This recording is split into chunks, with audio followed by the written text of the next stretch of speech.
سلام ہے فلسطین کی ماؤں اور بہنوں کی اس جرأت کو جو کہ اپنے ملک کا دفاع کرنے کے لیے بھرپور کوشش کر رہی ہیں، ٹائر اٹھا اٹھا کر دشمنوں کا سامنا کر رہی ہیں اور ٹائر کو آگ لگائے وغیرہ وغیرہ، یعنی کہ اپنے ملک کا پرچم بھی اپنے ہاتھ میں لے کر دشمنوں کا سامنا کر رہی ہیں۔ دیکھیں، اپنے ملک سے ہر شخص چاہے مسلمان ہو چاہے کافر ہو، لیکن کافروں سے زیادہ مسلمان اپنے ملک سے محبت کرتے ہیں،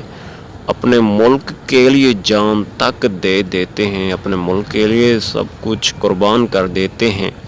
کیونکہ جب جنگ ہوتی ہے کسی بھی ملک میں، چاہے بزرگ ہو چاہے چھوٹا بڑا ہو، تو وہ سب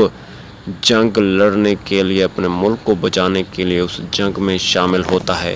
اللہ تعالیٰ فلسطین کے مسلمانوں کی مدد فرمائے، آمین آمین آمین۔ ویڈیو اگر پسند آئی ہو تو ویڈیو کو لائک اور چینل کو سبسکرائب ضرور کیجیے۔